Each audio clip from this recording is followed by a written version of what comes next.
والذين هم لأماناتهم وعهدهم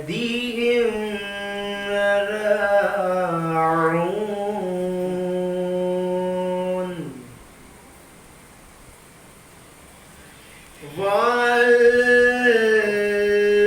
والذين هم على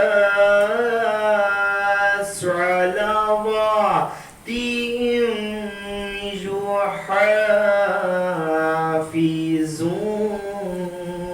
يحافظون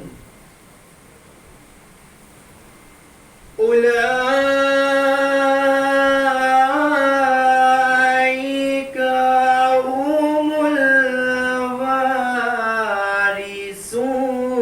الوارثون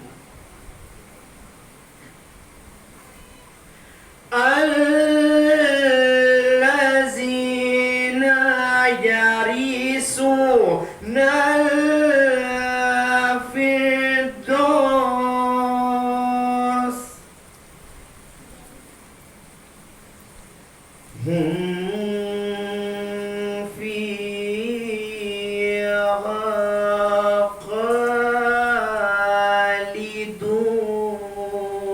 خالدون ولقد خلقنا الإنسان من سلالة من الطين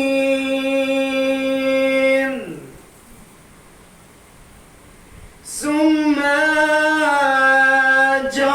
جعلناه نطفة في قرار مكين ثم خلقنا النطفة علقة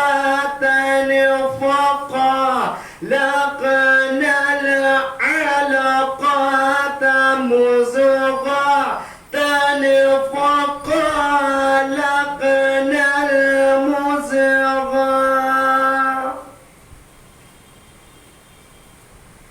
مضغة عظاما فكسونا العظام لحما ثم أنشأناه خلقا آخر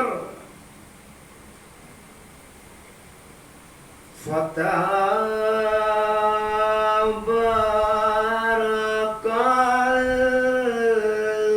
الله أحسن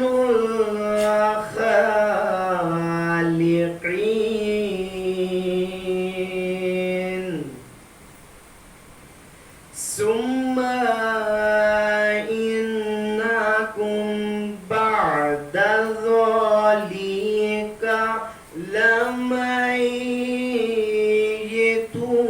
لميتون ثم إنكم يوم القيامة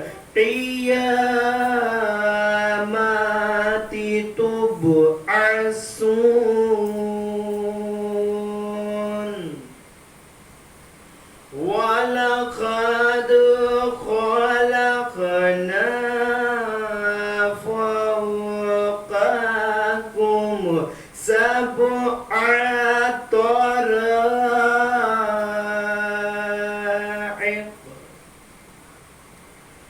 طرائق وما كنا عن الخلق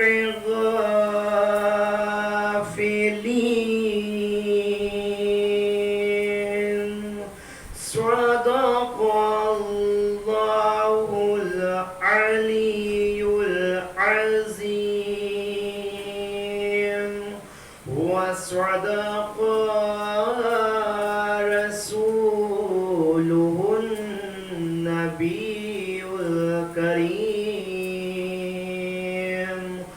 ونحن على ذلك من الشاهدين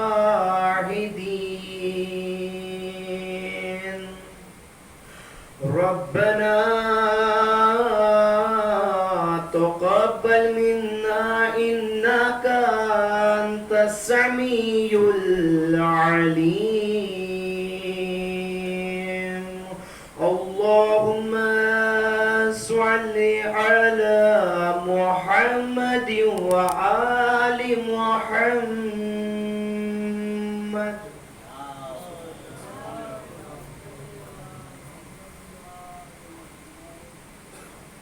ایک بہت بلند نعرے سلوات.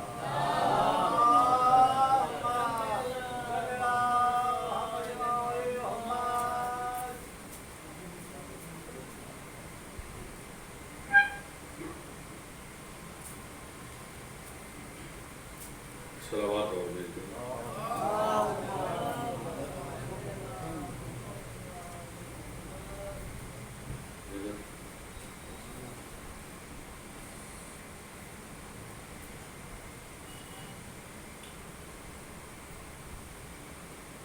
دو مسئلے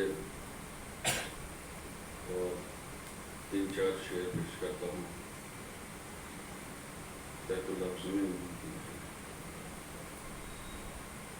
باد نبی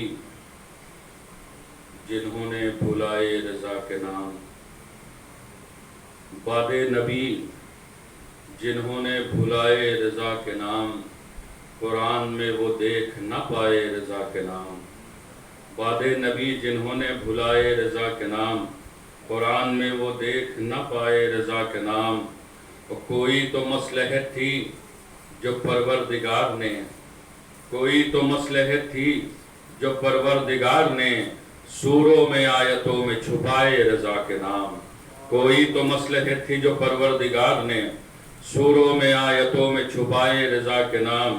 اور یہ چاند یہ ستارے یہ سورج یہ کہکشاں، شعر دیکھیے گا فضلہ، کہ یہ چاند یہ ستارے یہ سورج یہ کہکشاں، معبود نے فلک پر سجائے رضا کے نام. یہ چاند یہ ستارے یہ سورج یہ کہکشاں، معبود نے فلک پر سجائے رضا کے نام. اور جب غاصبوں کو ان کے فضائل نہ مل سکے، جب غاصبوں کو ان کے فضائل نہ مل سکے، باغ فدق کی طرح چرائے رضا کے نام. جب غاصبوں کو ان کے فضائل نہ مل سکے، باغ فدق کی طرح چرائے رضا کے نام. اور مرنے کے بعد ملتی ہے خوشحال زندگی، مرنے کے بعد ملتی ہے خوشحال زندگی، گلریز یہ شرف ہے گدائے رضا کے نام. مرنے کے بعد ملتی ہے خوشحال زندگی، گلریز یہ شرف ہے گدائے رضا کے نام. مطلب پیش کر رہا ہوں، دیکھیے گزرا چند اشعار پیش کرتا ہوں. آئے ہیں سر در زہرا پر جھکانے کے لیے، آئے ہیں سر در زہرا پر جھکانے کے لیے،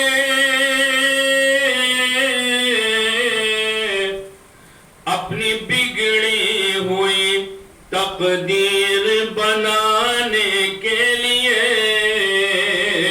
اپنی بگڑی ہوئی تقدیر بنانے کے لیے. شعر پیش کر رہا ہوں، چاہے حاضرین و ناظرین اس شعر کو سماعت فرما لیں کہ اپنے ہاتھوں کو نجاست سے بچائے رکھنا، اپنے ہاتھوں کو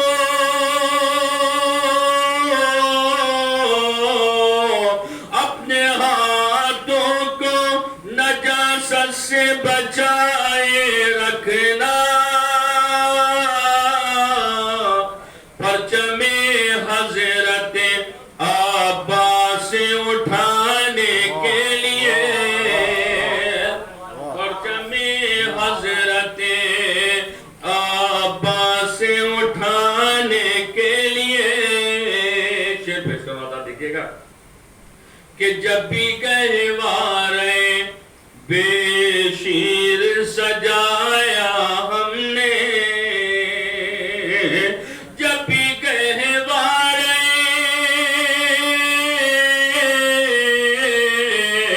جب بھی گہوارے بے شیر سجایا ہم نے،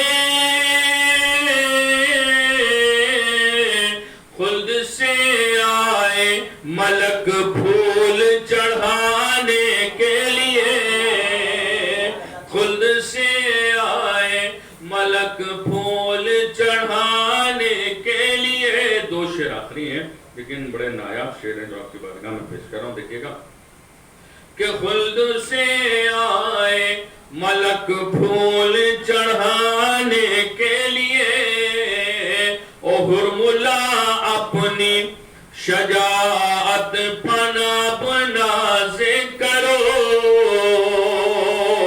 ہرملا اپنی شجاعت پنا اب ناز کرو،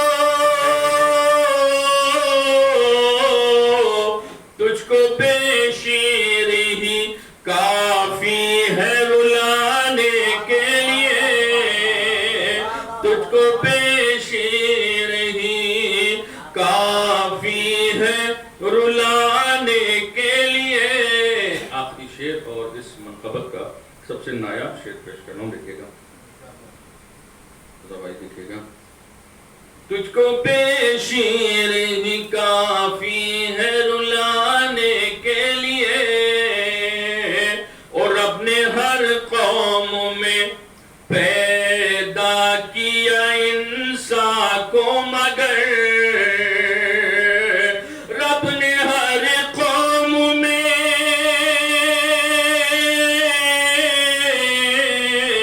رب نے ہر قوم میں پیدا کیا انسان کو مگر، ہم کو محدود رکھا خاص گھرانے کے لیے، ہم کو محدود رکھا خاص گھرانے کے لیے۔ میں بڑے ہی ادب و احترام کے ساتھ گزارش کرتے ہیں خطیب مجلس حجت الاسلام والمسلمین علی جناب مولانا مرزا جعفر عباس صاحب قبلہ کی خدمت میں کہ وہ تشریف لائیں اور آج کی شہادت کے روز کی مجلس کو خطاب فرمائیں۔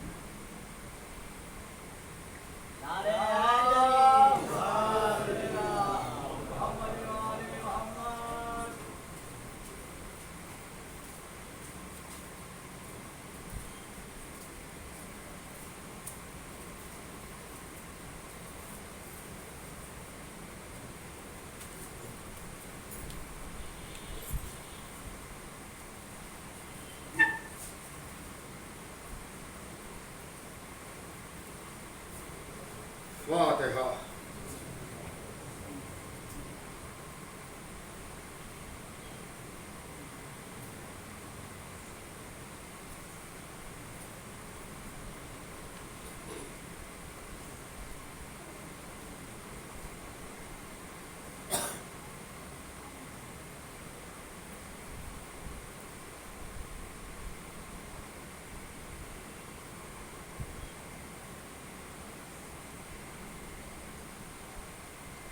اعوذ باللہ من الشیطان اللعین الرجیم، بسم اللہ الرحمن الرحیم، الحمد للہ رب العالمین، والصلاة والسلام علی اشرف الانبیاء والمرسلین وشفیع المذنبین ابی القاسم محمد وآل بیتہ الطیبین الطاہرین المعصومین المظلومین من یومنا ھذا الی قیام یوم الدین، اما بعد، فقط قال اللہ سبحانہ تبارک و تعالی وقول الحق، بسم اللہ الرحمن الرحیم، یا ایہا الذین آمنوا اطیعوا اللہ واطیعوا الرسول واولی الامر منکم۔ صلوات بھیجیے گا۔ حضرات، پہلے تو میں آج کی مناسبت سے یعنی 23 ذی-القعدہ جو ہمارے اور آپ کے 8ویں امام امام علی رضا علیہ السلام کی شہادت کا دن ہے، اس مناسبت سے میں اپنی طرف سے آپ سب کی طرف سے امام ولی اصغر علیہ السلام کی بارگاہ میں امام عالی مقام کا عرصہ پیش کرتا ہوں، اور میں اپنی طرف سے آپ سبھی حضرات کی خدمت میں بالخصوص سادات جو تشریف فرما ہیں میری آواز کو سن رہے ہیں ان کی خدمت میں، اور ان میں بالخصوص جو رضوی سادات ہیں ان کی خدمت میں اپنے اور آپ کے 8ویں امام امام علی رضا علیہ السلام کا عرصہ پیش کرتا ہوں۔ ایک صلوات بھیجیے گا محمد۔ حضرات، ہر وہ دن کہ جس دن آل محمد کے گھرانے میں غمی ہے، عرصہ ہے، شہادت ہے، ہم سب محبان اہل بیت کا فرض بنتا ہے کہ اس دن ہم بھی آل محمد کے غم میں غمگین ہوں، شریک غم۔ یوں تو محبت اہل بیت کے بہت سے ثبوت ہیں، بہت سی پہچانیں ہیں، لیکن ان پہچانوں میں ایک اہم پہچان یہ بھی ہے کہ ہم ان کے غم میں غمگین ہوں اور ان کی خوشی میں ہم خوش ہوں۔ دوستوں اور عزیزوں، آج کا دن محبان اہل بیت کے لیے عزا کا دن ہے، عرصے کا دن ہے، تعزیت کا دن ہے، نوح و ماتم کا دن ہے، غم کا دن ہے۔ اور آل محمد کے جو غم ہیں اور آل محمد کے جو عرصہ ہے، آل محمد کی بارگاہ میں جو تعزیت ہے، یہ ہی اجر رسالت بھی ہے، جس کا مطالبہ قرآن کر رہا ہے۔ نبی کے ذریعے کہا جا رہا ہے کہ آپ کہہ دیجئے کہ ہمیں اجر رسالت میں کچھ نہیں چاہیے ہے سوائے اس کے کہ تم میرے قرابت داروں سے مودت اختیار کرو۔ میں برابر عرض کرتا ہوں کہ مودت اس محبت کو کہتے ہیں جہاں پر دنیا کی تمام محبتیں قربان کر دینے کا جذبہ پیدا ہو جائے۔ عزیزان گرامی، یہ بھی ثبوت محبت ہے کہ اتنی شدید گرمی میں اور ایسے ماحول میں الحمدللہ محبان اہل بیت، عاشقان آل محمد، غلامان آل محمد، آل محمد کے غم میں غمگین ہونے کے لیے جمع ہو جاتے ہیں۔ ہاں عزاداروں، اللہ نے ہمارے ہر امام کو وہ صفات دی اور وہ علم عطا فرمایا کہ جس کی وجہ سے ہمیں رسول کی وفات کے بعد حقیقی جانشین رسول کون ہے اس کو تلاش کرنے میں کوئی زحمت نہیں ہوئی۔ یوں تو پیغمبر اسلام محمد مصطفیٰ صلی اللہ علیہ وآلہ وسلم اپنے ہر جانشین کے بارے میں اپنی حیات طیبہ میں نام و کنیت کے ساتھ اور ان کے صفات کے ساتھ امت کو آگاہ کر دیا تھا کہ میرے بعد کون جانشین ہوگا، ان کے بعد کون ہوگا، اس کے بعد کون ہوگا، اور یہ پورا سلسلہ امامت جو 12 اماموں کا ہے، یہ سب کچھ پیغمبر اسلام ہمیں بتا کے گئے۔ اور احادیث کی کتابوں میں بہت سی ایسی حدیثیں موجود ہیں کہ جس کے اندر ہمارے 12 اماموں کے نام، ان کے صفات، ان کی کنیت اور ان کا تذکرہ موجود ہے۔ عزیزان گرامی، انہی 12 اماموں میں ہمارے اور آپ کے 8ویں امام امام علی رضا علیہ السلام۔ دوستوں، ہمارے 8ویں امام کی زندگی پرآشوب زندگی گزری، اس لیے کہ اور ائمہ کی حیات طیبہ میں دشمن سامنے دشمن بن کر آیا، لیکن 8ویں امام کی حالات زندگی جب آپ پڑھیں گے تو آپ کو محسوس ہوگا کہ دشمن جو ہے وہ اعلان دشمنی نہیں کر رہا ہے، بلکہ وہ محبت کا لبادہ پہن کر دشمنی کر رہا ہے۔ جس میں آپ حضرات اکثر سنا کرتے ہوں گے کہ خراسان بلانا، بلانے کے بعد ولی عہدی کا اعلان کرنا، امام عالی مقام کے نام نامی کا سکہ رائج کرنا، اور اس کے بعد عید کی نماز کی ادائیگی کے لیے امامت کے فرائض کو انجام دینے کے لیے بھیجنا۔ یہ اور بات ہے کہ بعد میں راستے میں اس نے واپس بلا لیا، لیکن یہ سب دیکھنے میں جو ہے وہ اظہار محبت ہے کہ امام سے ہمیں کتنا لگاؤ ہے اور ہمیں کتنی محبت ہے۔ لیکن یہ محبت نہیں تھی، بلکہ یہ عمل بالکل اسی طرح سے تھا جیسے شہد میں زہر ملا دیا جائے۔ امام عالی مقام کو ایسے معاملات میں زندگی بسر کرنا بہت ہی دشوار تھا۔ مثلاً کوئی میرا دشمن مجھے جھک کے سلام کر رہا ہو، میرے ہاتھوں کو چوم رہا ہو، مصافحہ کر رہا ہو، اور میں آپ سے کہوں کہ جو ابھی جھک کے سلام کر رہے تھے، ہاتھ چوم رہے تھے، کہہ رہے تھے میرے گھر آئیے، تشریف لائیے، یہ میرے بہت بڑے دشمن ہیں، تو آپ کو ذرا سی زحمت ہوگی سمجھنے میں۔ آپ کہیں گے مولانا کو تو اتنی خوش اخلاقی سے سلام کر رہا ہے، اس نے ہاتھ بھی چومے، اپنے گھر میں مدعو بھی کر رہا ہے، اور مولانا کہہ رہے ہیں کہ یہ میرا دشمن ہے۔ امام عالی مقام کی حالات زندگی میں ایسے ہی واقعات ملتے ہیں کہ قاتل، دشمن، غاصب جو ہے وہ ظاہری طور پر دوستی کا اعلان کر رہا ہے، لیکن باطنی طور پر وہ بدترین دشمن ہے۔ صلوات بھیجیے طور پر۔ لیکن عزیزان گرامی، اللہ نے بھی آل محمد کے فضیلت کو اس شجر کے مانند قرار دیا کہ جسے جتنا چھاٹا جائے اتنا ہی وہ پھپک کے بڑھتا ہے۔ امام علی رضا علیہ السلام کہ جب اعلان ولی عہدی ہوا تو جو عباسی افراد تھے، ائمہ معصومین کی حیات طیبہ میں دو حکومتیں رہیں، ایک بنی امیہ کی حکومت یزید کے خاندان کی، اور ایک بنی عباس کی۔ بنی عباس کی حکومت نے بھی بنی امیہ سے کم ظلم آل محمد پر نہیں ڈھائے۔ یہ بھی بڑے ہی بدترین اور بڑی ہی لعنتی قسم کے اس کے خلفاء تھے بنی عباس کے، کہ جنہی نے آل محمد کے دل کو بھی دکھایا، ان کے حق کو بھی غصب کیا اور ان کو قتل بھی کیا۔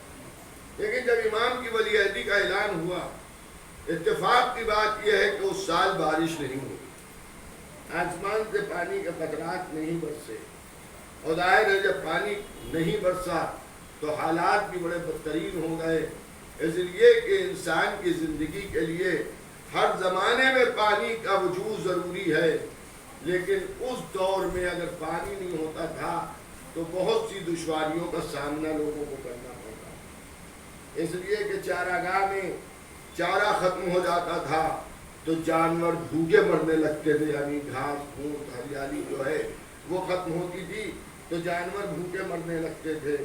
جب جانور بھوکے مرنے لگتے تھے تو بھی ظاہر ہے جو تجارتی قافلے ایک جگہ سے دوسری جگہ انسان کی ضرورت کے سامان کو پہنچایا کرتے تھے، اونٹوں کے ذریعے، گھوڑوں کے ذریعے، وہ سب بند ہو جاتا ہے۔ جیسے اس دور میں اگر ایک ساتھ پانی بھی انسان کو نہ ملے اور پٹرول اور ڈیزل بھی ختم ہو جائے تو اس کی زندگی کتنی دشوار ہو جائے گی۔ وہاں جب پانی نہیں برسا اور قحط شروع ہوا اور لوگ پریشان ہونا شروع ہوئے تو دشمنوں کی دشمنی سامنے آنے لگی، اور بعض یہ کہنے لگے نعوذ باللہ نفل کفر نباشت کہ یہ امام کی ولی عہدی کی نحوست ہے، نعوذ باللہ، کہ جس کی وجہ سے ابر رحمت نہیں آ رہے ہیں، بارش نہیں ہو رہی ہے۔ تو خلیفہ نے یہ چاہا کہ امام عالی مقام دعا کریں، حکومت کی طرف سے دعا کی گزارش کی گئی تو امام نے ارشاد فرمایا تمہارے کہنے کی ضرورت نہیں ہے، کل رات میرے چت حضور ختمی مرتبت محمد مصطفیٰ صلی اللہ علیہ وسلم میرے خواب میں آئے تھے اور انہوں نے مجھے حکم دیا کہ دوشنبے کے روز تم صحرا میں جا کے دعا کرو تاکہ تمہاری دعا کی برکت سے اللہ ابر رحمت کو بھیجے اور پانی برسے۔ عزیزان گرامی یہ بھی یاد رکھیے، میں نے جس آیت کو عنوان بیان قرار دیا ہے، آیت کیا کہہ رہی ہے کہ اللہ کی اطاعت کرو، صاحبان ایمان تک خطاب کیا جا رہا ہے، اللہ کی اطاعت کرو، اس کے رسول کی اطاعت کرو اور اولی الامر کا اتباع اور ان کی پیروی کرو۔ تو برستا ہوا پانی ہو یا بہتا ہوا پانی ہو یا چلتا ہوا پانی ہو، یہ سب پانی جو ہے وہ امر الہی ہے۔ اب یہ پانی جس کے اشاروں پر چلے گا وہ اولی الامر حقیقی ہے۔ ایک صلوات بھیجیں گے۔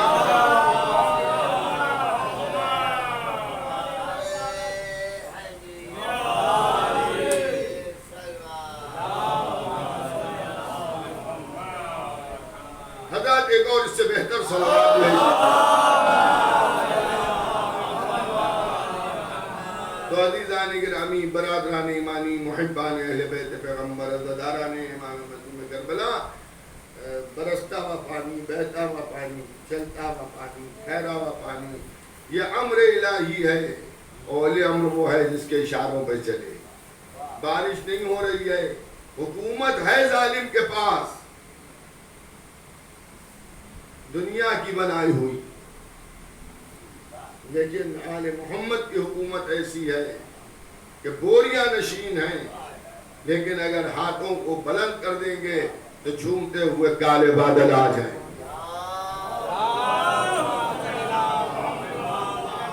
امام عالی مقام دوشنبے کے روز پیر کے دن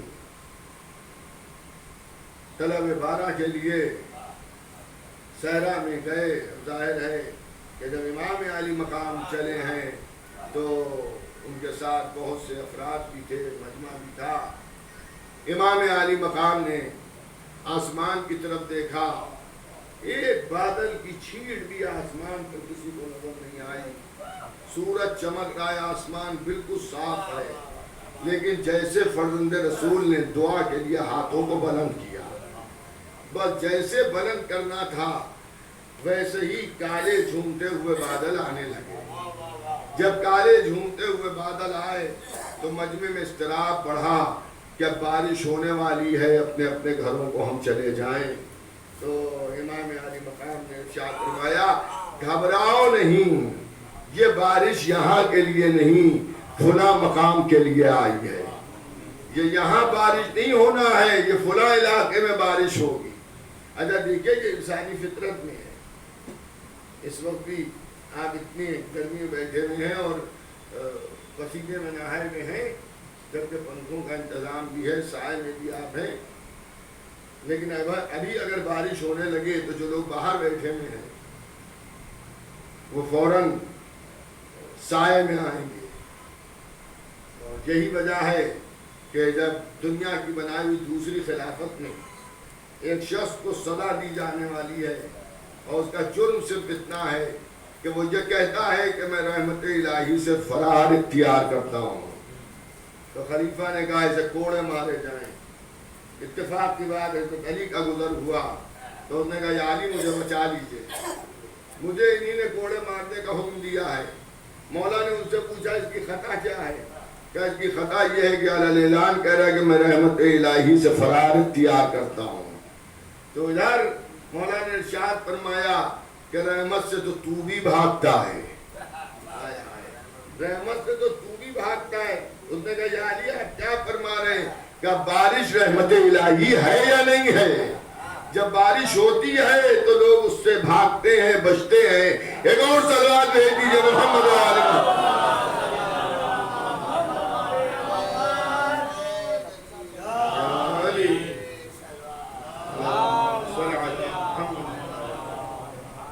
تو لوگ مضطرب ہیں، بھاگنے کی تیاری میں ہیں۔ امام کہتے ہیں نہیں یہاں نہیں، یہ فلاں علاقے میں برسے گا۔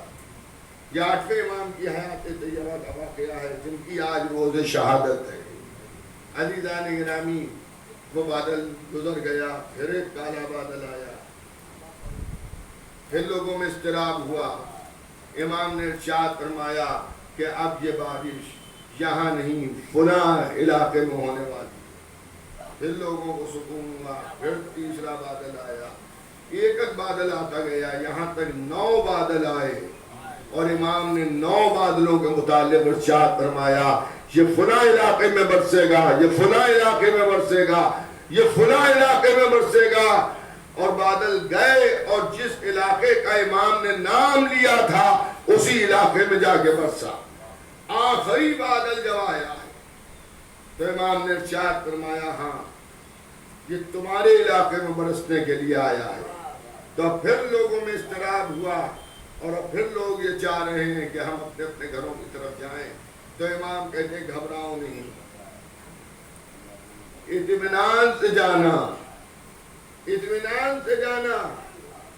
میں ذمہ داری لیتا ہوں کہ جب تک کہ تم میں سے ایک اپنے اپنے گھر میں داخل نہیں ہو جائے گا اس وقت تک آسمان سے ایک قطرہ آب نہ ٹپکے گا، بارش کا ایک قطرہ زمین پر نہیں آئے گا جب تک کہ تم میں سے سب اپنے اپنے گھروں کو نہ چلے جائیں گے۔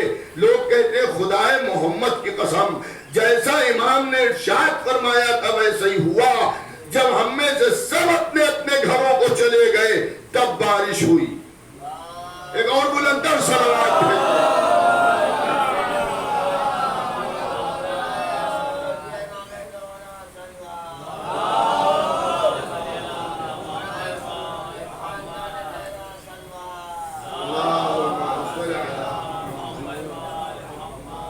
جو حضرات باہر بیٹھے ہوئے اگر وہ اندر ادھر تشریف لانا چاہیں آ جائیے، آپ حضرات سے گزارش ہے بھیا تھوڑا تھوڑا سا آگے آ جائیے، ادھر آ جائیے تاکہ جو لوگ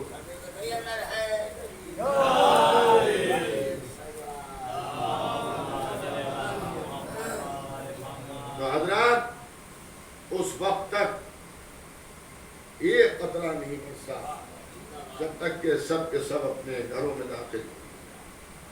اچھا ادھر امام کا یہ معجزہ اور امام کی دعا کی برکت کہ ابر کرم آ گئے، ادھر دشمنان دین و اسلام، وہ دشمن جو منہ پہ محمد رسول اللہ کا کلمہ پڑھ رہے ہیں اور دل میں بغض آل محمد ہے، انہوں نے یہ کہنا شروع کیا تھا کہ جنگل کی آگ کی طرح سے یہ خبر پھیلنے لگی کہ امام کی دعا کے اثر سے بارش ہوئی، امام کے حکم سے بارش ہوئی، آج کے امام کے حکم سے بارش ہوئی۔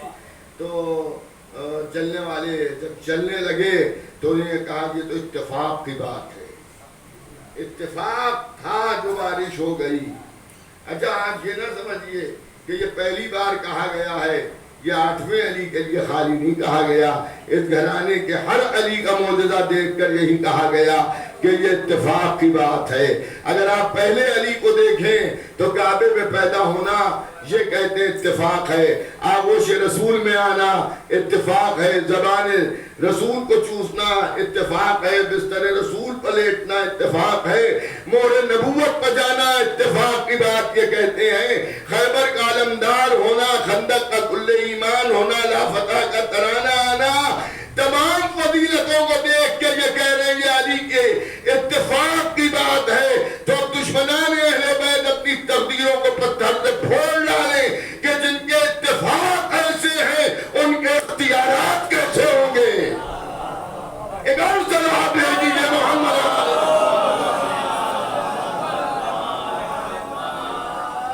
انہوں نے کہنا شروع کیا جو اتفاق کی بات تھی کہ بادل آنے والے تھے، اور امام علی رضا علیہ السلام نے دعا کے لیے ہاتھوں کو بلند کیا، بارش ہونے لگی۔ لوگ یہ سمجھ رہے ہیں کہ ان کی دعا کا اثر ہے، تو قدرت نے کہا ٹھیک ہے، اگر ان کی دعا کا اثر نہیں تم سمجھتے ہو تو اب میں بارش بھی اس وقت تک نہیں روکوں گا جب تک کہ علی رضا نہ کہیں گے، جب تک کہ یہ نہ کہیں گے اس وقت تک بارش بھی نہیں رکے گی۔ بارش اتنی ہوئی اتنی ہوئی اتنی ہوئی کہ مکان ڈھیر ہونے لگے، تالاب ابلنے لگے، سیلاب آنے لگا، آبادیاں ڈوبنے لگیں۔ اب لوگوں کے ہوش ٹھکانے آئے۔ اچھا دشمن کا مزاجی یہ ہے، پہلے علی کی بھی ہمیشہ دشمنی کی، لیکن جب مصیبت میں پھنسے تو مدد کے لیے پکارا، مگر ان کی شان کرم یہ ہے کہ انہوں نے یہ نہیں دیکھا کہ بلانے والا دوست ہے یا دشمن ہے، ہر ایک کی مدد کی. پہلے علی کے زمانے میں ملتا ہے، ایک بار نہیں 70 بار. ایک ریٹ کا جو دشمن تھا وہ یہ کہتا ہوا نظر آیا اگر علی نہ ہوتے تو میں ہلاک ہو جاتا. عزیزان گرامی، تو جب پانی نہیں رکا تو آئے لوگ اور آ کے کہا فرزند رسول اب دعا کر دیجئے کہ پانی رک جائے. بہت بارش ہو گئی، جل کے تھل ہو گئے، اب بہت زیادہ بارش ہو گئی ہے، اب آپ دعا فرمائیے. امام پھر نکلے. آج امام نے دعا نہیں فرمائی بلکہ اپنی انگلی کا اشارہ کیا، اور جدھر اشارہ کرتے جاتے ہیں بادل ادھر سے پھٹتے جاتے ہیں، آسمان صاف ہوتا جاتا ہے، بارش رکتی جاتی ہے. یعنی قدرت دکھانا چاہتی تھی کہ دیکھو ہمارے بھیجے ہوئے جو خلیفہ ہیں، ہمارے بھیجے ہوئے جو معصوم ہیں، ہمارے بھیجے ہوئے جو امام ہیں، ان کے اشاروں پر تم چلو یا نہ چلو لیکن بادل انگلی کے اشاروں پر چل رہے ہیں. آسمان صاف ہو گیا. اب امام عالی مقام نے ایک خطبہ دیا، ایک تقریر جو ہم سب کے سننے والی ہے، اور ظاہر ہے پوری تقریر تو میں نہیں عرض کر سکتا اس وقت. خاص جو اس کا جملہ ہے، امام سب کچھ نعمت الہیہ کا ذکر کرتے کرتے ارشاد فرماتے ہیں کہ جب بندہ نعمت کا شکریہ ادا کرتا ہے تو اللہ نعمت میں اضافہ کرتا ہے، اور جب کفران نعمت ہوتا ہے تو اللہ نعمتوں کو سلب کر لیتا ہے. اللہ کی نعمتیں جب ہمیں ملے تو ہم شکران نعمت کریں، کفران نعمت نہ کریں. اگر ہم یہاں حضرت خانہ ام البنین میں بیٹھ کے مجلس کو سن رہے ہیں اس گرم ماحول میں، تو اللہ کا یہ شکر کریں کہ فرش ہے، چھت ہے، پنکھے چل رہے ہیں، لائٹ آ رہی ہے، ہوا ہمارے جسم کو لگ رہی ہے. اللہ کا شکر ہے. ہم شکران نعمت، غفران نعمت یہ ہے کہ ہم یہ سوچیں کہ اگر اس میں اے سی بھی لگا ہوتا اور سینٹر اے سی ہوتا اور ہم بیٹھے ہوتے ہو فلاں مال میں لگا ہوا ہے اور فلاں مسجد میں لگا ہے، یہاں نہیں لگا ہے، تو یہ غفران نعمت ہے. نہیں، جو اس کی طرف سے ملے اس کا شکران نعمت ہے، اس کا شکریہ ہے. اب امام نے جو ہمارے سمجھنے کی بات ہے، بہت غور سے سنیے گا، ہماری سمجھنے کی بات ہے وہ یہ ہے کہ امام فرما رہے ہیں کہ شکران نعمت کا. کسی نے پوچھا مولا شکران نعمت کس طرح سے کی جائے، تو امام عالی مقام 8ویں امام نے جن کی آج روز شہادت ہے، امام علی ابن موسیٰ رضا علیہ السلام نے ارشاد فرمایا کہ نعمت الہی کا شکریہ کا ایک طریقہ یہ بھی ہے کہ تم مومنین کے ساتھ حسن سلوک کرو. مومن کے ساتھ حسن سلوک کرے. جب کوئی نعمت ہمیں ملے جس سے ہمیں راحت مل رہی ہے تو ہم دوسرے مومن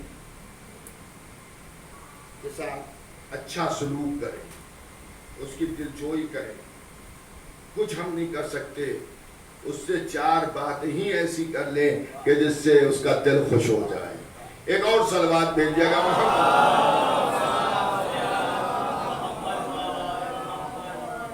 عزیزان گرامی، ہم نے جن اماموں کو مانا، پروردگار عالم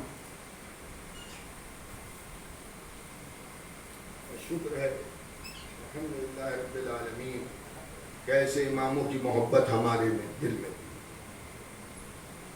جو ہمارے ضامن بھی ہیں. امام ضامن امام موسیٰ ابن جعفر ہے.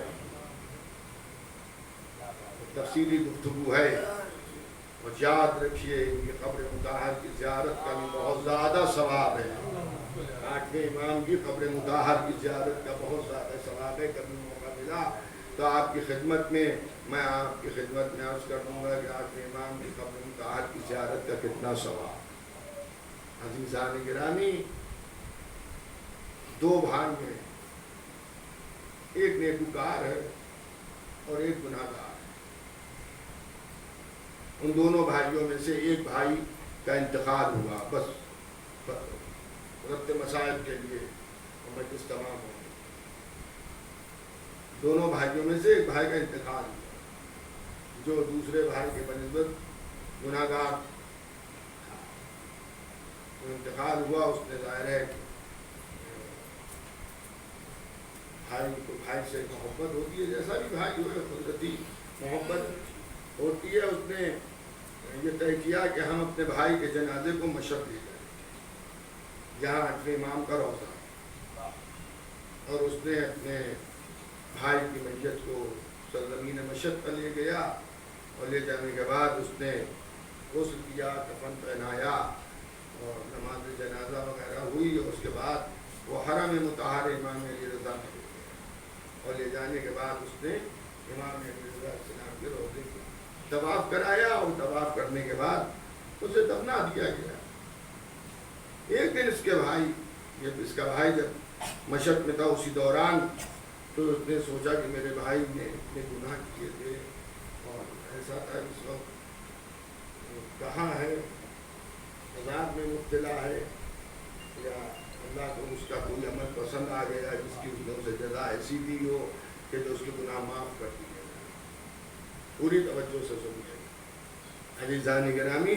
تو وہ آیا، اور آنے کے بعد اس نے امام علی رضا السلام کی شریف کا طواف کیا، زیارت پڑھی، اور پڑھ کے مولا سے دعا کی، مولا میرا بھائی بڑا گناہ گار تھا.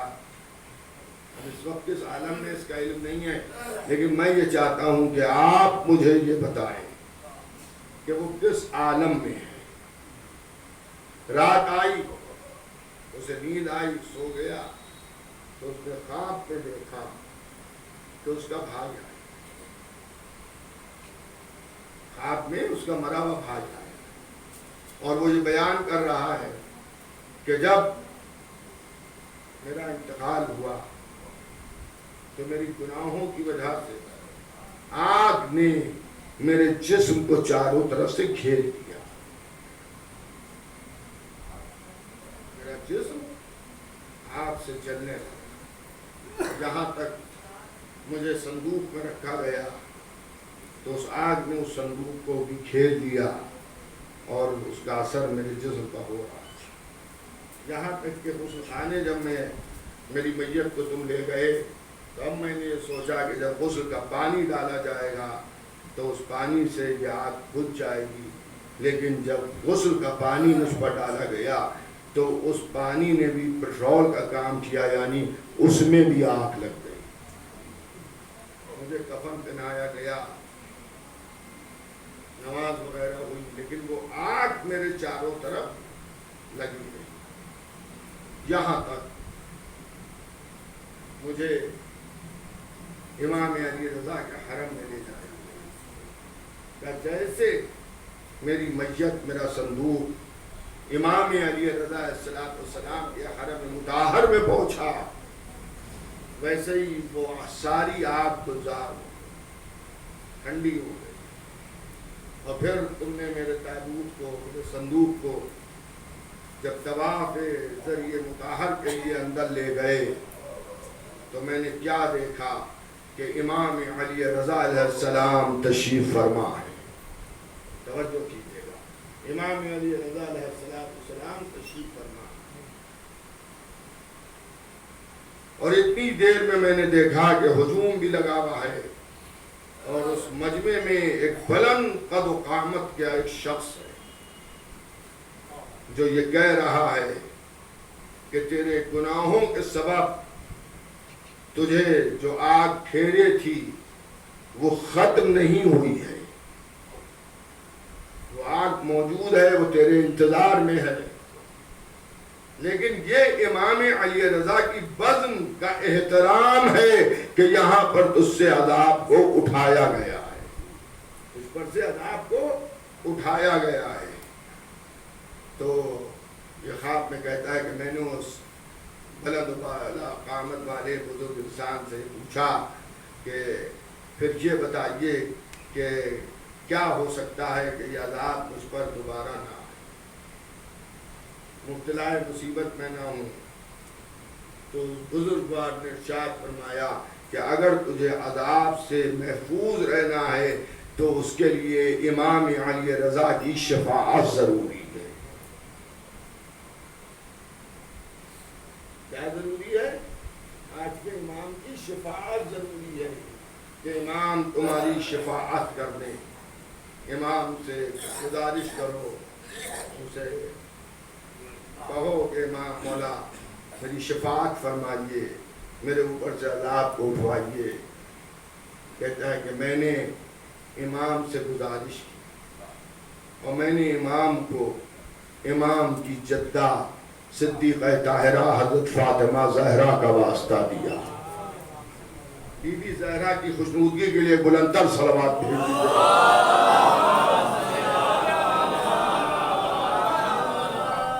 کہتا میں نے امام کو واسطہ دیا ان کی جدہ کا، اور جب امام نے اپنی جدہ کا واسطہ سنا تو رو پڑے اور پھر میری شفاعت فرمائی۔ دیکھیے سلوات جب بھیجیے بآواز بلند بھیجیے۔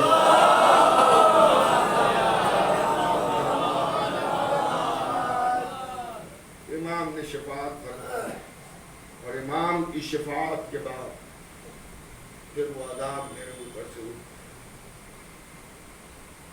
مولا فرماتے ہیں کہ جو شخص 1000 مرتبہ میرے اوپر درود بھیجے گا وہ میرے ساتھ داخلے بہشت ہوگا۔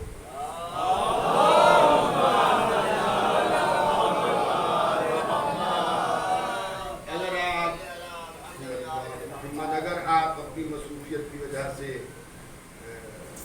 زیادہ کچھ نہیں کر سکتے ہیں تو کم از کم آج کے دن جتنی مرتبہ ہو سکے امام کے اوپر صلوات بھیجتے رہیے۔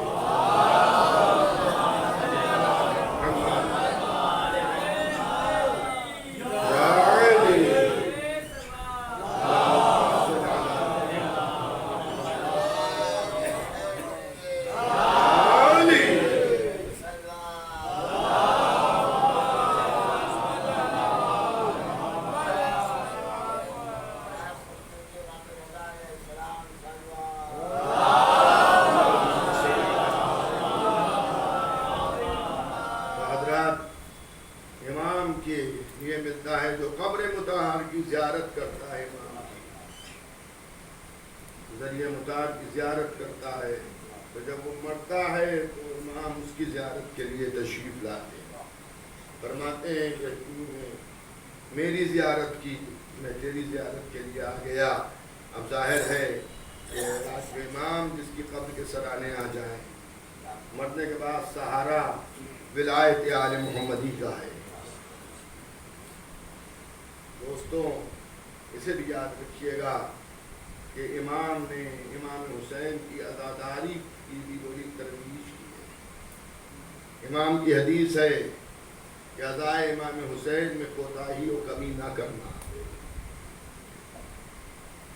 جس طرح سے لوگ غدیر کو بھول گئے اسی طرح سے لوگ شہادت امام حسین کو بھول جائیں گے اگر اس میں تم نے کمی کی۔ عزاداروں، آج ہی کا وہ دن ہے کہ جب ہمارے اور آپ کے 8ویں امام زہر دغا سے شہید کیے گئے۔ آپ جانتے ہیں کہ امام کی بہنیں، امام کا بیٹا بھی امام سے ملاقات وہ بااعجاز تشریف لائے، اس کی بات الگ ہے، وصیتیں سننے کے لیے یوں جیسے عام حالات میں آدمی جاتا ہے اکیلے سرزمین طوس پر امام، اور عالم یہ ہے کہ ایک امام کا صحابی ہے، جاننے والا ہے، ابا سلط۔ جب مشہد جائیے گا تو ابا سلط کے مزار پہ بھی ضرور جائیے گا، مشہد سے قریبی جگہ ہے جہاں ان کا روضہ ہے، اس کی زیارت پہ جائیے گا، ان کی زیارت کے لیے جائیے گا۔ امام سے انہوں نے وصیتیں فرمائیں اور نصیحتیں فرمائیں اور اپنی خبر شہادت دی۔ ابا سلط مجھے دربار میں بلایا جائے گا، اور وہاں مجھے زہریلے انگور کھلائے جا رہے ہیں، اور جب میں وہ انگور کھا کے آؤں تو اگر میرا سر کھلا ہو، یعنی سر پہ کچھ نہ کپڑا نہ پڑا ہو، تو مجھ سے کلام کرنا، اور اگر میرا سر ڈھکا ہو تو سمجھ جانا کہ زہر کا اثر مجھ پر شروع ہو چکا ہے۔ جب میں گھر میں داخل ہو جاؤں تو گھر کے دروازوں کو بند کر دینا۔ اتنا سننا تھا۔ اب اصل رونے لگے اور کہنے لگے مولا آپ کیا فرما رہے ہیں؟ تو امام فرماتے ہیں اب اصل گھبرانا نہیں، پریشان نہ ہو، میرا فرزند محمد تقی آ جائے گا، اور آنے کے بعد وہ مجھے غسل دے گا، کفن پہنائے گا، میری نماز جنازہ پڑھے گا۔ اب اصل کہتے ہیں کہ جیسا امام نے فرمایا تھا ویسے ہی ہوا، اور ہوا یہ کہ دربار میں سے شخص آیا، سپاہی آیا، اور آنے کے بعد اس نے امام سے یہ کہا کہ آپ کو حاکم نے بلایا ہے، خلیفہ نے بلایا ہے۔ اس سے پوچھا گیا سبب کیا ہے بلانے کا سبب یہ ہے کہ کسی باغ سے بڑے نایاب انگور لائے گئے ہیں، وہ چاہتا ہے کہ آپ کے ساتھ ان انگوروں کو کھائے۔ امام نے پہلے انکار فرمایا، جب اصرار ہوا تو امام نے کہا چلو۔ وہاں انگور رکھے ہوئے تھے، اور ان انگوروں میں بعض انگوروں میں زہر ملا دیا گیا تھا، اور بادشاہ نے انہی انگوروں کو امام کی طرف بڑھایا۔ عزاداروں، بعض روایتوں میں ہے کہ انہی انگوروں سے چند انگور زمین پر گر گئے، تو اس کے پلے ہوئے بندر نے اس انگور کو کھا لیا، تو وہیں پہ تڑپ کے مر گیا۔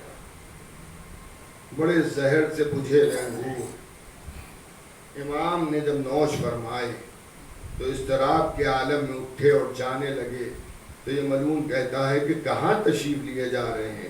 کہ جہاں تو بھیجنا چاہ رہا ہے۔ اب اصل فرماتے ہیں کہ امام میں تو دعا کر رہا تھا کہ پروردگار ایسے عالم میں امام آئے کہ امام کے اوپر زہر کا اثر نہ ہوا ہو، امام عالی مقام پر زہر کا اثر نہ ہوا ہو۔ لیکن میں نے جب امام کو دیکھا تو دیکھا سر ڈھکا ہوا ہے، میرا کلیجہ پھٹنے لگا کہ اس کا مطلب یہ ہے کہ امام پر زہر کا اثر ہو چکا ہے۔ جیسا امام نے فرمایا تھا میں نے ویسے ہی کیا، میں نے امام سے کوئی سوال و جواب نہ کیا۔ امام بیت الشرف میں داخل ہوئے، میں نے جیسا امام نے فرمایا تھا میں نے دروازوں کو بند کر دیا، اور اب میں سر جھکا کے بیٹھ گیا۔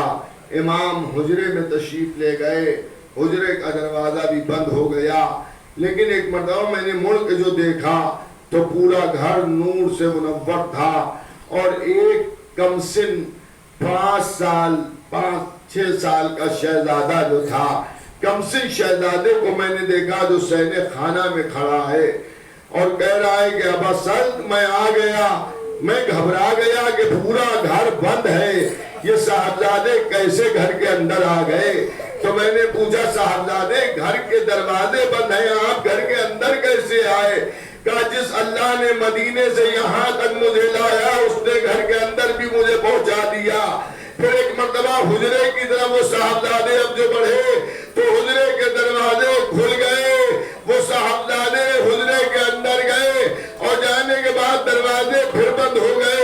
میں باہر دروازے میں بیٹھا تھا، کہتے کہ مجھے محسوس یہ ہوا کہ اندر گفتگو ہو رہی ہے، اندر کچھ باتیں کی جا رہی ہے۔ میں سمجھ گیا کہ میرا امام اپنے بیٹے امام محمد تقی سے وصیتیں کر رہا ہے۔ کہتے ہیں وصل کہ تھوڑی دیر کے بعد مجھے کچھ رونے کی آواز سنائی دی، ارے میں سمجھ گیا کہ میرا آٹھواں امام۔ جزاک اللہ، متوجہ گریہ ہے، اللہ آپ کی آواز نمازوں پر نزول رحمت کرے. کہتے ہیں ابو سل کہ میں سمجھ گیا کہ میرا امام شہید ہو گیا، مگر میں اپنے 8ویں امام سے کہوں گا مولا جب ابا سل کو یہ محسوس ہوا کہ آپ کا بابا امام علی رضا شہید ہو گئے، اے نوے امام ابا سل بھی بیٹھ کے رونے لگے. ارے کسی نے تماچے تو نہیں مارے، کسی نے تازیانے تو نہیں لگائے. ہائے کربلا آواز آ رہی ہے حسین مارے گئے. ارے 4 سال کی بچی مقتل میں دوڑ رہی ہے بابا، اے میرے بابا بجائے اس کے کہ کوئی تعزیت دے. ارے تماچوں پر تماچے مارے جا رہے ہیں، تازیانوں پر تازیانے لگائے جا رہے ہیں. اب اصل کہتے ہیں کہ تھوڑی دیر کے بعد مجھے محسوس ہوا کہ پانی زمین پر گر رہا ہے. میں سمجھ گیا کہ میرے امام کو غسل دیا جا رہا ہے.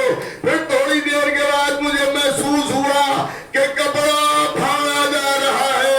ارے میں سمجھ گیا کہ میرے امام کو کفن دیا جا رہا ہے. پھر اس کے بعد تکبیروں کی آوازیں آنے لگی. ارے میں سمجھ گیا کہ میرے امام کی نماز جنازہ پڑھائی جا رہی ہے. اے عزادارو، ارے یہ خراسان کا اڈوالی ہے جس سے وصیتیں بھی سنی گئی. ارے غسل بھی دیا گیا، کفن بھی پہنایا گیا، نماز جنازہ بھی ہوئی، لیکن وہ کربلا کا تیسرا علی ہے. ارے جس کا جنازہ تیروں سے چلنی ہے. ارے جس کے جسم پر اتنے گھوڑے دوڑائے گئے کہ لاشیں کے ٹکڑے بکھر گئے. ارے جب امام سجاد آئے ہیں ایک چٹائی میں ٹکڑوں کو بٹورا. ارے میں کہوں گا اے 8ویں امام، ارے آپ کے جسم پر گھوڑے تو نہیں دوڑے. ہاں کربلا کا حسین، اے 9ویں امام، آپ جب اپنے بابا کے پاس آئے تو جسم پر تیروں کے نشان تو نہیں تھے. ہاں امام سجاد، ہاں بالی سکینہ، اے بابا ارے کس نے تمہیں ذبح کر دیا؟ زینب کہتی ہے سکینہ تم نے اپنے بابا کو پہچانا کیسے؟ ارے لاش تو اس طرح سے پامال ہے کہ جسم بگھر گیا ہے، سر نو کے نیزہ پر ہے. سکینہ تڑپ کے کہتی ہے ارے لاش سے آواز آ رہی تھی الیہ الیہ سکینہ.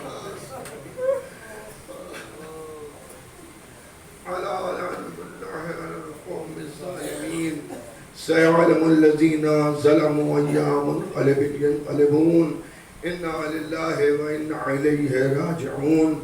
حضرات اعلان سماعت فرما لیجئے انشاءاللہ 7 ذی الحجہ کو اور 8 ذی الحجہ کو شب میں 8 بجے اسی عزا خانے میں مجلس عزا منعقد ہوگی. امام محمد باقر علیہ السلام کی شہادت کے سلسلے میں اور حضرت مسلم ابن عقیل علیہ السلام کی شہادت کے سلسلے میں 7 ذی الحجہ کو 8 ذی الحجہ کو بھی شب میں 8 بجے اسی عزا خانے میں تشریف لائیے گا. جناب قربان صاحب کی جانب سے آپ کی خدمت میں یہ اعلان کیا جا رہا ہے. پروردگار محمد و آل محمد کا واسطہ ہم سب کی سزا کو قبول فرما. اس گھر پر اس عزا خانے پر اپنا خاص نزول رحمت فرما.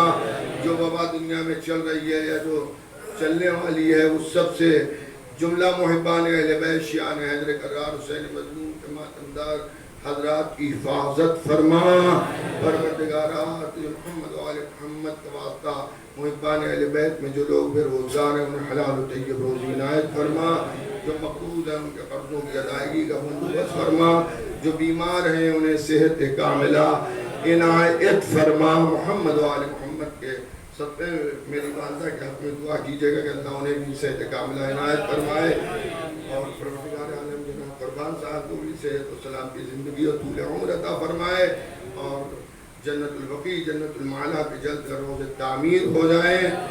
موجودہ سعودیہ کی حکومت کو نابود فرما اور ہم سب کے زمانے کے امام کے ظہور میں تعجیل فرما.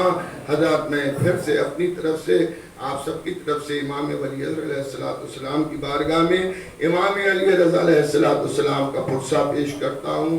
اور میں اپنی طرف سے آپ سبھی کی خدمت میں بالخصوص جو سادات تشریف فرما ان کی خدمت میں، ان میں بھی بالخصوص جو رضوی سادات ہیں ان کی خدمت میں 8ویں امام علی رضا السلام کا پرسہ پیش کرتا ہوں. اللہ آپ کی دعاؤں کو امام علی رضا علیہ السلام کے صدقے میں قبول فرمائے. 10 جولائی کو علی متقی صاحب پڑھیں گے.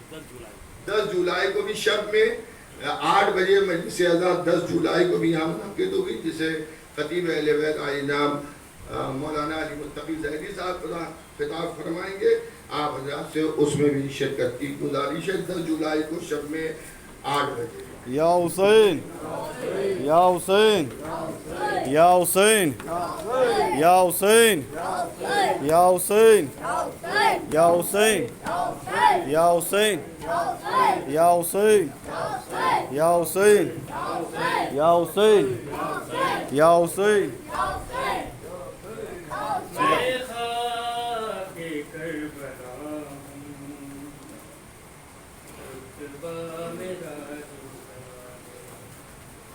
میں خاک کربلا ہوں، رتبہ میرا جدا ہے.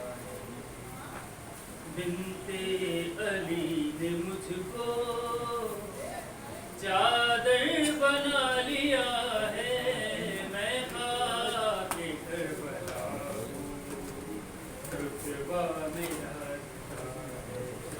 میں خاک کربلا رتبہ میرا جدا ہے.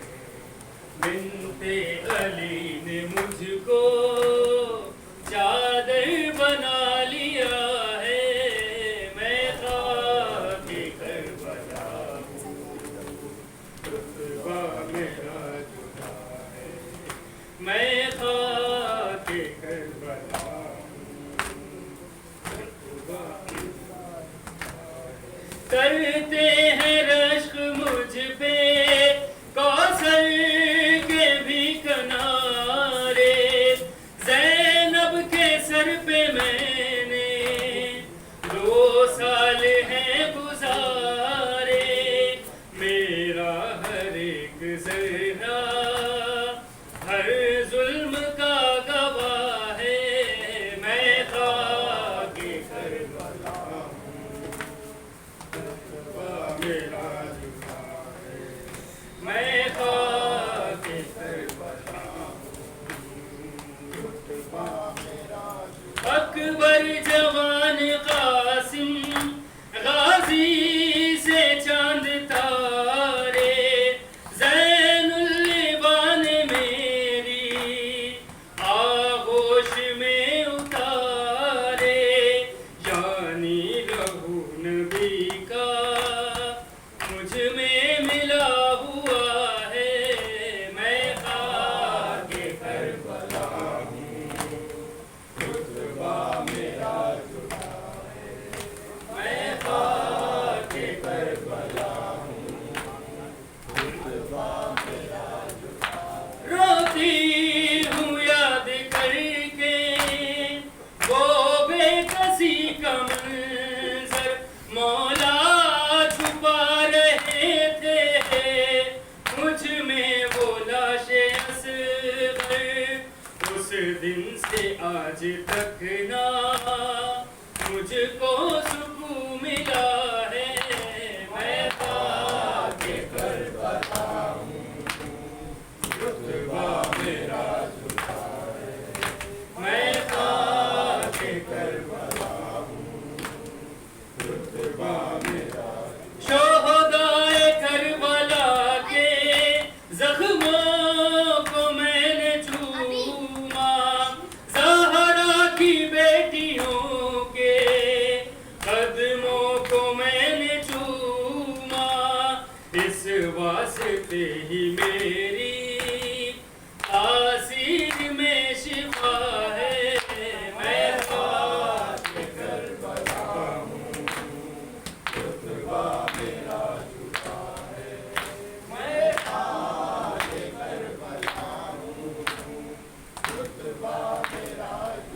اکبر کی لاش پر جب شبیر جا رہے تھے اٹھتے تھے بیٹھتے تھے اور لڑکھڑا رہے تھے منظر وہ ابھی میری آنکھوں میں پھر رہا ہے میں خاک کربلا ہوں رتبہ میرا جدا ہے میں خاک کربلا ہوں رتبہ میرا جدا ہے اے زائرین مولا چلنا یہاں سنبھل کر قرآن فاطمہ کا بکھرا ہوا ہے مجھ پر نہ جانے کس جگہ پر